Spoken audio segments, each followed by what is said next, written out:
Good evening and welcome to iBanker U News Tonight, Part 3. They know when the dollar breaks, recorded very early in the morning on Thursday, February 6, 2026. Thank you for following along in our series where we're talking about the world economy is headed, and soon. We are proudly sponsored by no one and running a zero grift channel. So if you want it straight, then you're in the right place. We cover the kinds of stories you'll never see the mainstream financial outfits who are selling you stability in exchange for your liquidity. Financial news you can really use. Now, back to the story. People keep asking the wrong question. They ask, when does the dollar die? As if currencies keel over dramatically, clutch their chest, and collapse in the street while a narrator announces the time of death. That's not how this works. It's not how it's ever worked. The dollar doesn't die in a crash. It dies in a process, a really, really slow one. The kind Wall Street understands very well and the public is trained to never notice.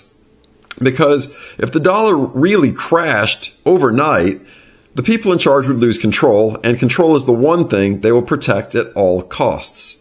So instead, the dollar is managed, massaged, assaulted, adjusted, redefined. Until one day you wake up and realize it doesn't buy what it used to, and it hasn't for a long time. And that's the trick. Ask any Wall Street insider when the dollar dies, and they'll give you kind of a funny look, like this. And then they'll reframe it in a way that risk managers always do. When does the dollar stop being trusted at the margin, they'll ask. Because that's all that really matters. Currencies don't fall when nobody trusts them. They fail when enough important people quietly stop trusting them at the same time. And the process? It's already underway. Look at the numbers, and we love numbers. They're soothing. They give us the illusion of control. The U.S. runs structural deficits north of $1 trillion in a good year. Debt to GDP that would have gotten an emerging market punished by the IMF 20 years ago. Interest expense now competing with defense spending, rolling maturities that require constant refinancing just to stand still. And the solution to all of this? More issuance, more liquidity, more temporary measures that never go away. On Wall Street, we call this extend and pretend. In public, we call it stability. But here's the part nobody likes to say out loud. The dollar is not backed by gold or productivity or discipline. It's backed by credibility, by the belief that the U.S. Treasuries are risk-free.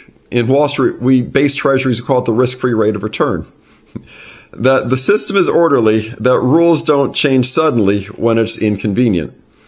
Once that belief erodes, even slightly, everything reprices. Not crashes, reprices.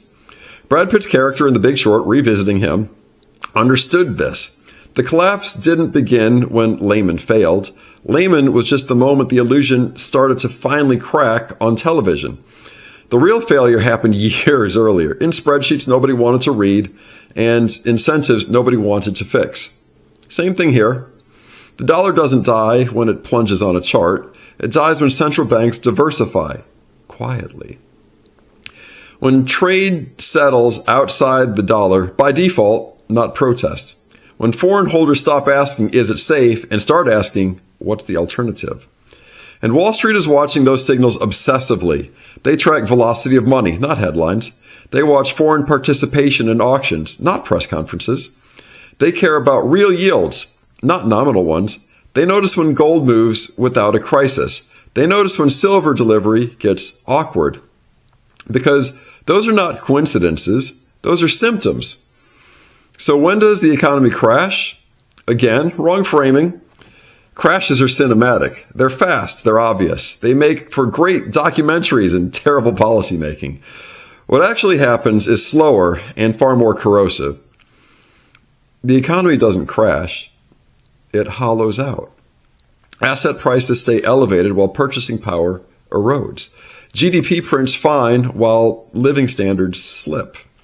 Employment numbers look strong while second jobs explode. Markets rally while trust decays. This is the kind of environment Wall Street doom preppers are built for. Not apocalypse. Instability without accountability. They don't expect Mad Max. They expect Argentina, but with better PR. They expect rules to change mid-game. Capital controls dressed up as emergency measures. taxes reframed as temporary contributions, liquidity provided generously at first to everyone except the people who need it most. And here's the brutal truth. None of this requires incompetence. It requires incentives. Politicians optimize for election cycles, central banks optimize for calm, and markets optimize for leverage. No one is paid to optimize for long-term currency integrity. So the dollar doesn't die on a date. It dies when holding it stops being a strategy and becomes a default, something you tolerate because you haven't moved yet. And the economy doesn't crash all at once. It fractures. Different rules for different people. Different inflation rates depending on what you buy. Different realities depending on whether your assets float or your wages don't. This is why insiders prepare quietly. Not because they expect chaos tomorrow, but because they understand path dependency. Once trust is lost, it doesn't come back easily. Once behavior changes, it rarely reverses. Our grandparents understood this. Wall Street, they don't know the day, but they do know the direction. And that's enough. So if you're waiting for the dollar to die before paying attention, you're already late. The important shift happens long before the headline, long before the panic, long before anyone tells you there's a problem. By the time everyone agrees something's wrong, the exits are already crowded. And the people who saw it coming, they're not panicking, they're not dancing, they are positioned. Thank you for watching all the way to the end. Join us tomorrow for part 4. What our grandparents knew about money, and we may relearn really soon. Please subscribe and comment and share, if we have earned it, to the sworn enemy of lying, hypocrisy, Wall Street tyranny, and anything else directing you towards the wrong side of the trade. Until then, and as always, build that stack!